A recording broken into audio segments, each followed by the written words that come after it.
Hoy nos vamos a sumergir en una crónica, la crónica de unos sucesos extraordinarios que sacudieron por completo a la ciudad de Orán, basada, claro, en el relato de Albert Camus. Es la historia de cómo una ciudad totalmente moderna, es lanzada de repente a un tiempo que se siente antiguo y se ve obligada a enfrentarse al exilio, al miedo y a esa pregunta de fondo: ¿qué significa ser humano cuando todo pierde el sentido? Miren, para entender el tamaño del desastre, primero hay que entender cómo era Orán. Como nos cuenta el narrador, era una ciudad de negocios, de rutinas, muy predecible. La gente trabajaba muchísimo, solo para matar el tiempo después en cafés y pláticas. Una ciudad, en pocas palabras, sin sorpresas, sin sospechas. Un lugar moderno y, por lo mismo, un lugar que estaba completamente desprevenido para lo que venía. Pero claro, en medio de esa normalidad, de esa vida tan eficiente y hasta monótona, un evento, algo impensable, estaba a punto de romperlo todo. No solo los cimientos de la ciudad, sino la idea misma que la gente tenía de lo que era la vida. Y la catástrofe no se anunció con un gran estruendo, ni con un decreto, no. Empezó de una forma mucho más rara, mucho más inquietante, a través de unos mensajeros bastante humildes, pero de los más temidos de la historia. Así de simple. Un día, el doctor Ryu, que es nuestro cronista principal, se encuentra una rata muerta en el pasillo de su edificio. Pero pronto ya no es una, son docenas, y luego cientos, que salen de quién sabe dónde solo para morir a la vista de todos. En las calles, en las entradas de las casas, en los patios. La cosa escaló a una velocidad que daba miedo. Lo que empezó como una curiosidad un poco asquerosa se convirtió en una amenaza real. Fíjense en las fechas. El 18 de abril, el doctor encuentra una docena de ratas. Para el 25, o sea, una semana después, la cifra oficial se dispara a más de 6,000 en un solo día. La ciudad estaba en shock, no lo podían creer. El 28 de abril se llegó al punto más alto de esta invasión macabra. 8,000 ratas recogidas en un día. La ansiedad de la gente estaba a tope. Y de repente, tan rápido como empezó, el fenómeno se detuvo. La ciudad respiró aliviada. Pero el presagio, la advertencia, ya había sido entregada. Pero el alivio duró un suspiro. El conserje del edificio del Dr. Ryu, el viejo Michel, cae enfermo.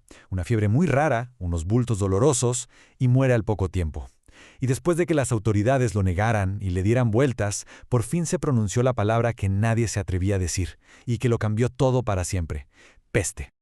Y con la declaración oficial de estado de peste, llegó una medida brutal, impensable. Las puertas de la ciudad se cerraron. Nadie podía entrar. Pero lo más terrible, nadie podía salir.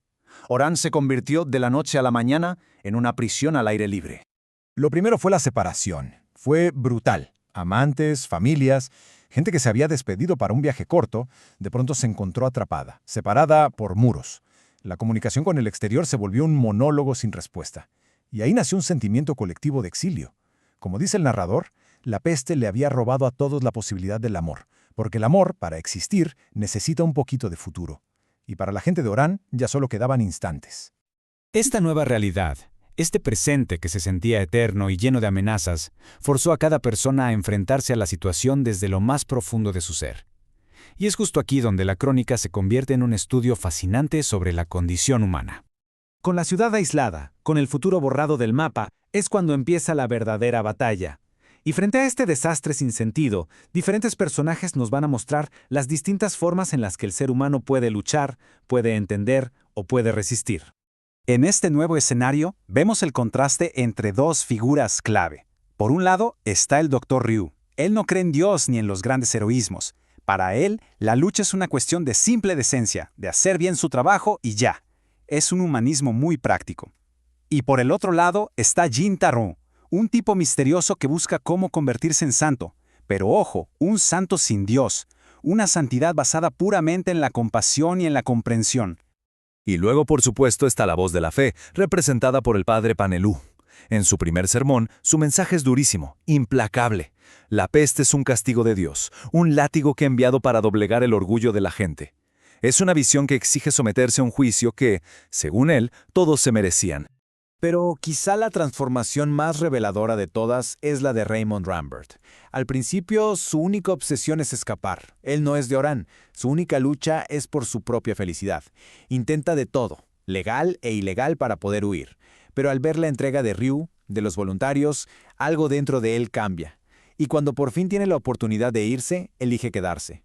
Reconoce que esa lucha, aunque él no la haya elegido, ahora también es suya. Incluso la fe que parecía de hierro del padre Panelou se enfrenta a una prueba terrible. Cuando ve morir a un niño inocente en una agonía espantosa, su certeza se hace pedazos. Su segundo sermón es completamente diferente. Ya no habla de un castigo merecido, sino del escándalo que es el sufrimiento de un niño. Y, frente a eso, dice, solo queda una opción, o creerlo todo, aceptar hasta lo inaceptable, o negarlo todo. Una fe mucho más difícil, mucho más desgarradora. Y así, después de meses de lucha, de agotamiento, de tanto sufrimiento, la plaga, tan misteriosamente como llegó, empieza a retirarse. En enero los números empiezan a bajar. La esperanza, que al principio era muy tímida, se convierte en certeza. El 25 de enero se anuncia que la epidemia está controlada. Unas semanas más y las puertas se abren. La ciudad explota de alegría. Los que estaban separados por fin se reencuentran, suenan las campanas y por un día parece que el sufrimiento se puede olvidar en medio de la euforia de haber sobrevivido.